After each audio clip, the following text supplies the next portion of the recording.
Another big 3 points here for the mighty Glasgow Rangers. 4-1 with defeat at Dundee United. And this literally at different points of the game could have been anything. We missed a penalty to make it 5-0. Missed quite a few other chances as well. Things just didn't go our way. Dundee United started off the game really strong. McGregor making a great save, but they did get a goal in the end. But you can maybe argue they feel hard done by in that regard. But I think once we stepped it up after about the half-hour mark, guys, that is when we shown our class and undoubtedly deserved to win the game in the end. But obviously, like I said, Dundee United started off the game, I think, better. Then it appeared that Ryan Jack's picked up a knock. And also looks good for Tav. Doesn't look like it's going to be that serious. Well, when I say serious, it looked like they were talking about on Rangers TV, which was brilliant today. The patter with the pigeons and all, that was quality. Kept me entertained, you know. Even when the game towards the end, when it was just 4-0, was kind of a bit dire. Well, not dire, like, but it was kind of dead, you know. There was not much going on. That was great, but Ryan Jack has to go off with that knock. And then I think Joe Aribo, like, I slavered about him recently. A few mistakes he's been doing.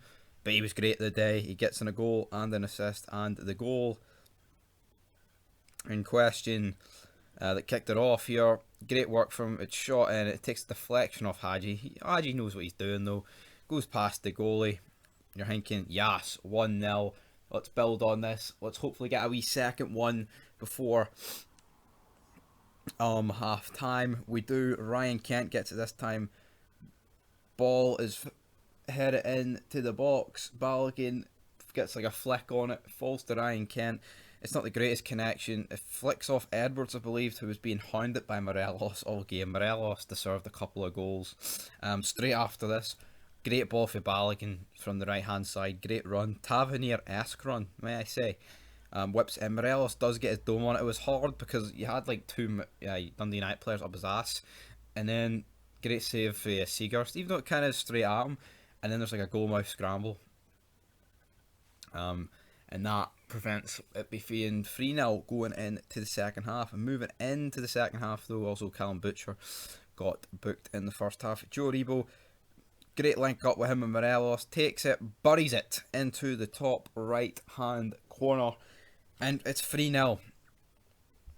And you're thinking, alright guys, this is job done at this point, and this is it's great when it's like 3-0 this early on in the second half because you can just relax. There's no pressure, you know. I even had us in a bet. I just had us to win 1-7. I was going to take -2, which was 6-4.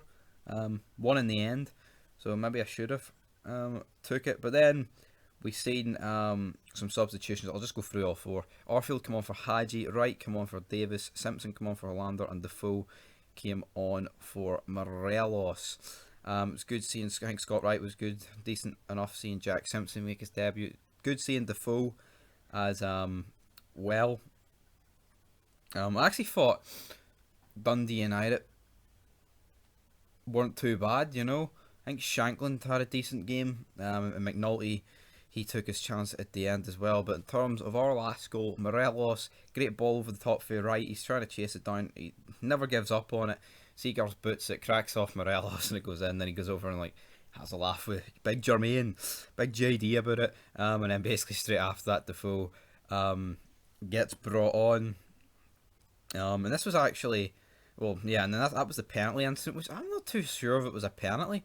I can definitely see like why it was given. See, initially, like they've kind of like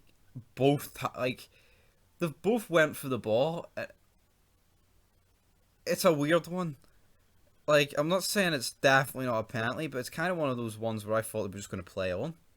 I thought nothing wrong with it initially. Then when you see the replay, it's kind of like Morelos does get to it first, but it's like by a split second, you know, and then there's like barely any contact. It's kind of like Morelos stretching is what's forced him down rather than any contact. But Barisic steps up, and probably the only, well, there's 2 downers on the game. Well, 3 downers. Jack injured. Barisic steps up, misses the penalty. Not a great penalty, but I'll tell you what, if he's going to miss a penalty of the recent 3, I'd much rather it be when we're 4-0 up and not when we need one to get back into the game or win against Royal Antwerp. So I'm all happy with that. Then this where the game kind of died, kind of switched off. McNulty does grab the goal for Dundee United into the bottom left hand corner. There was a couple more headers towards the end with Goldson, etc. But the game ends, guys, 4-1. You can't complain with it. Next up with Royal Antwerp, we rested quite a few players, took them off in the second half, and hopefully we will be back on Thursday with, well, before Thursday with a preview, but hopefully Thursday night we'll be through into the last 16, which we're all looking forward to. Some toasty ties, but I kind of want to make it far, but at the same time I feel like there's no reason why we can't make it far. And for that reason alone, guys, I can't wait for it. But until next time, this will do it for this review, and peace.